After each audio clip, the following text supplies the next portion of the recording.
اللہ کریم فرماتے ہیں قد سمع اللہ قول التي تجادلك في زوجها وتشتكي إلى الله۔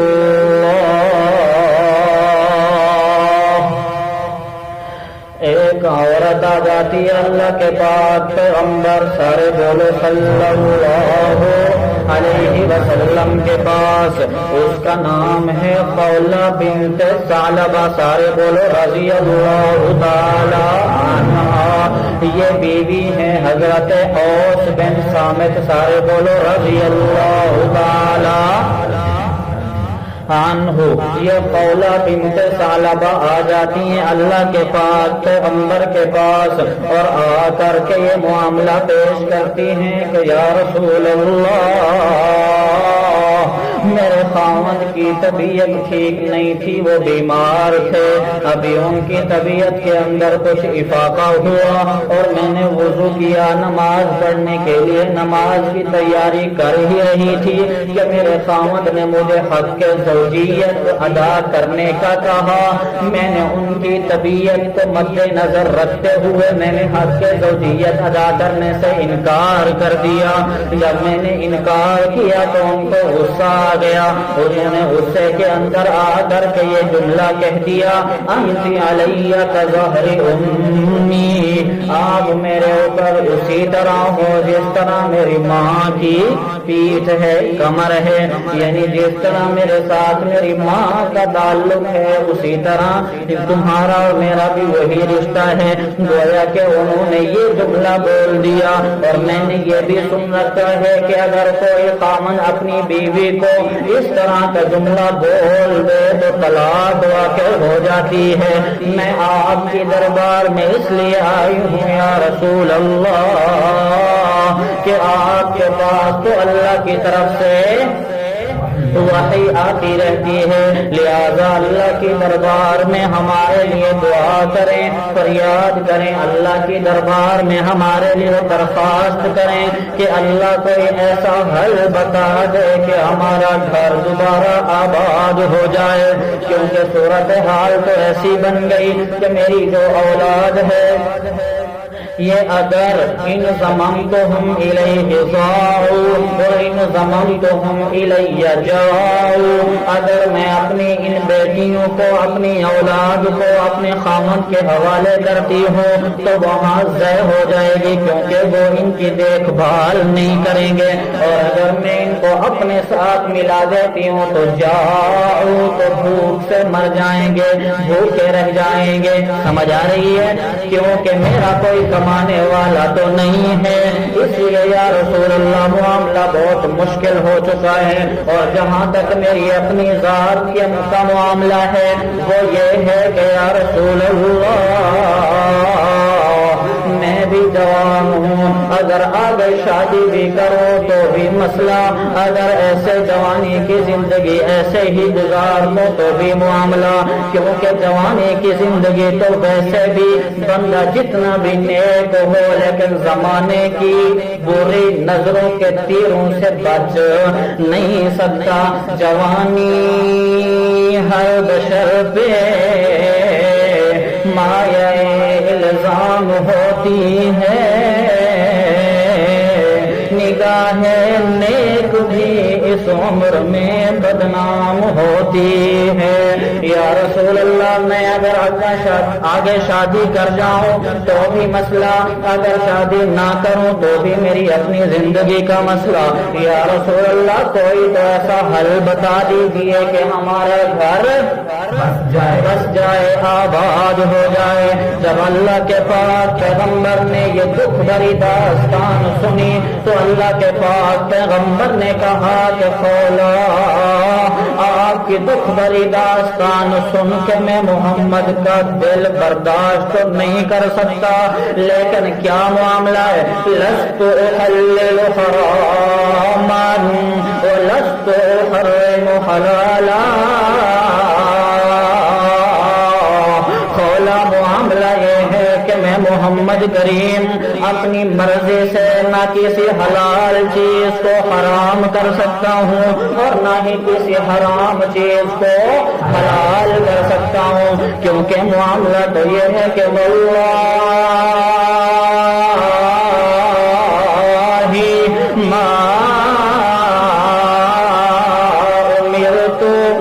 امرک من شیء،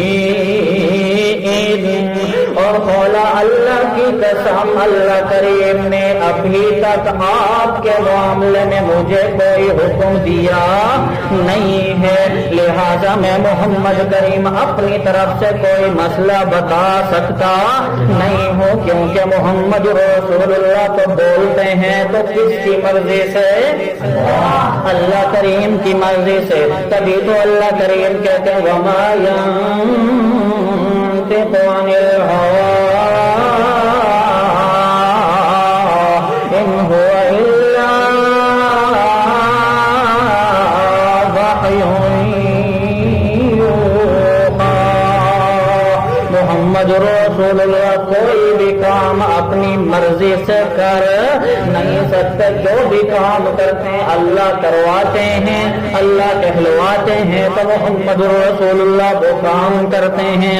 لہذا خولا کو بات سمجھ میں آ گئی کہ میری ضرورتیں پوری ہو سکتی ہیں تو اللہ کے دربار سے ہو سکتی ہیں، لہذا خولا ایک میدان میں آ جاتی ہیں، آ کر کے اپنے ہاتھ بھی اوپر کر لیتی ہیں، اپنی بیٹیوں کے اولاد کے ہاتھ بھی اوپر کر دیتی ہیں کہ آج تک تو ابا ابا کہہ کے پکارتی تھی کہ یہ دلا دو یہ دلا دو یہ دلا دو، ابا یہ ضرورت پوری کر دو، ابا یہ دلا دو، ابا یہ ضرورت پوری کر دو، ابا یہ ضرورت ہے پوری کر دیجیے، لیکن آج جو ہے ابا ابا نہیں بلکہ پوری کائنات کو بتا دیں کہ آج ابا ابا نہیں بلکہ ربا ربا ہوگا، کہ ضرورتیں پوری کرنے والا کون؟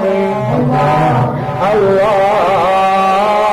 لہذا اپنے ہاتھ بھی اوپر اور ہاتھ کے ہاتھ بھی اوپر دعا کر رہی ہیں تو کیا یا من یری ما فی الضمیر ویسمع انت المعد لکل ما یتوقع ما لی سوا قرعی ببابک حیلۃ ولئن رددت فأی باب أقرع ما لي سوى فقري إليك وسيلة بالافتقار إليك ربي يجزع يا من خزائن ملكه في قول كن أمن فإن الخير عندك أسمع یا اللہ۔ اللہ کریم کی دربار سے ہٹ کر کے آپ کی دربار میں آئی ہوں، اس لیے کہ ضرورتیں پوری کرنے والا کون؟ ضرورتیں تو آپ بھی پوری کرتے ہیں، مالک الملک ذات۔ اے اللہ تو ان کی ضرورتوں کو بھی جانتا ہے جو بے زبان ہیں، جو بول بھی نہیں سکتے، جو دیکھ بھی نہیں سکتے، جو سن بھی نہیں سکتے۔ اے اللہ تو ان کی ضرورتوں کو بھی جان کر کے ان کی ضرورتوں کو پوری کرتا ہے۔ میں تو آپ کے دربار میں آ کر کے زبان کے ساتھ تجھ سے فریاد بھی کر رہی ہو، اے اللہ میری ضرورت کو پوری کر دے۔ ہاں کیونکہ آج مجھے پتہ چل گیا ہے کہ ضرورتیں پوری کرنے والا تو ہی ہے، کوئی اور نہیں ہے۔ کسی بھی قسم کی ضرورت ہو تو اے اللہ تو ہی پوری کر سکتا ہے، لہذا مالی سوا قرعی ببابک حیلۃ ولئن رددت فأی باب أقرع۔ اے اللہ اگر آپ نے بھی ضرورت پوری نہیں کی، اگر آپ نے بھی مجھے اپنے دروازے سے لوٹا دیا تو لوٹانا بعد میں پہلے یہ بتانا کہ اور کون سا ایسا دروازہ ہے جہاں سے میری ضرورت پوری ہو جائے گی. مالی سلا فقری الیک وسیلۃ بالافتقار الیک ربی یجزا. اے اللہ، جب بھی کوئی کسی کے پاس جاتا ہے تو ساتھ میں ہدیے اور تحفے بھی ساتھ لے کر کے جاتا ہے. آج میں آپ کی دربار میں آئی ہوں، میرے پاس تو کوئی مال و متاع نہیں کہ یہ ہدیے تحفے نہیں. میں آپ کے پاس سوا محتاجی فقر اور ضرورت کے اور کچھ بھی لے کر کے نہیں آئی ہوں. ہاں، ایک درد لے کر کے آئی ہوں، ایک کرب لے کر کے آئی ہوں، ایک ضرورت لے کر کے آئی ہوں. میری ضرورت کو پوری کر دے. یا من خزائن ملکہ فی قولکم امن فإن الخیر عندک اصلہ. اے اللہ، جو بھی کوئی معاملہ ہو تیرے کن کہنے کی دیر ہے، معاملہ فوراً حل ہو جائے گا. اے اللہ، وہی کن آج میرے معاملے میں بھی فرما دے تاکہ میرا گھر بھی دوبارہ بس جائے، آباد ہو جائے. جب اس طرح کی درد اور غم کی حالت کے ساتھ دعائیں کر رہی ہے تو اللہ کے پاس پیغمبر سارے بولو صلی اللہ علیہ وسلم کے اوپر اللہ کریم کی طرف سے قرآن آ جاتا ہے، وحی آ جاتی ہے.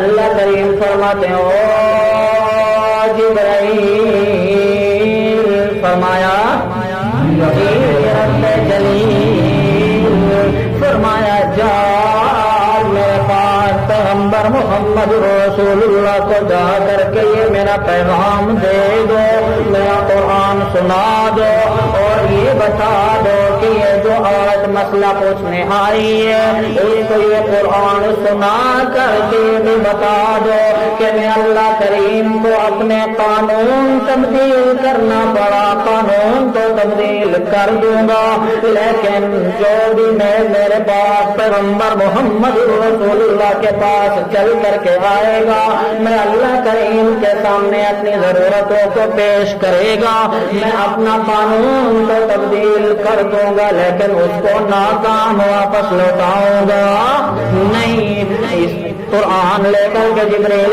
امین آ گئے تو اس وقت اللہ کے پاس پیغمبر کو آ کر کے سنایا قد سمع اللہ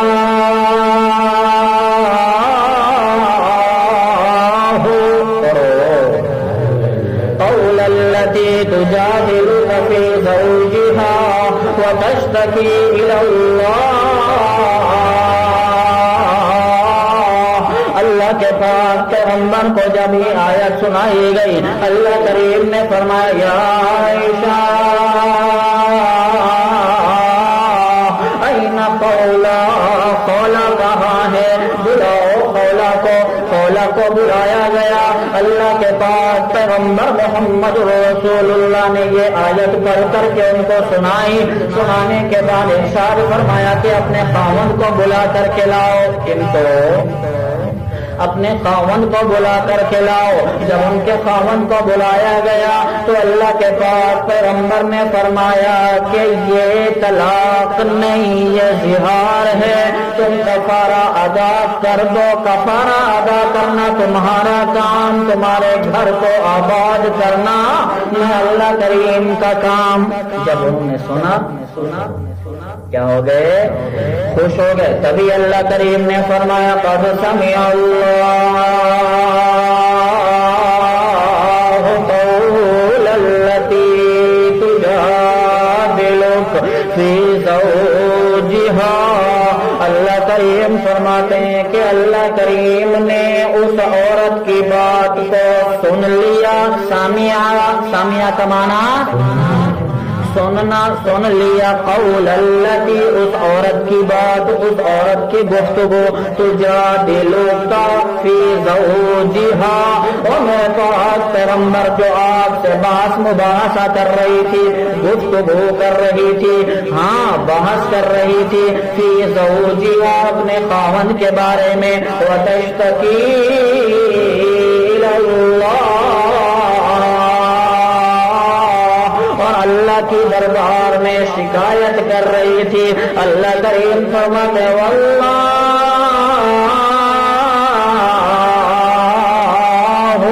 یسمع تحاورکما،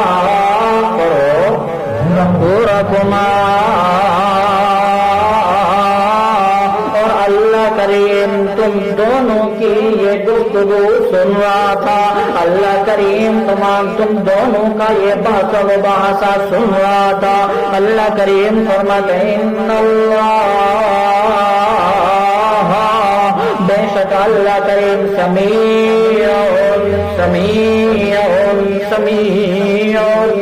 سمیع کا معنی ہوتا ہے سننا، یعنی بے شک اللہ کریم تم سب کی باتوں کو سننے والا بھی ہے اور بصیر، اور سب کے احوال کو دیکھنے والا بھی ہے، باتوں کو سننے والا بھی، احوال کو دیکھنے والا بھی، ضرورتوں کو جاننے والا بھی، ضرورتوں کو پوری کرنے والا بھی، مشکل کشائی کرنے والا بھی، حاجت روائی کرنے والا بھی، ہر قسم کے فیصلوں کے اندر اللہ کریم بہترین فیصلہ کرنے والا بھی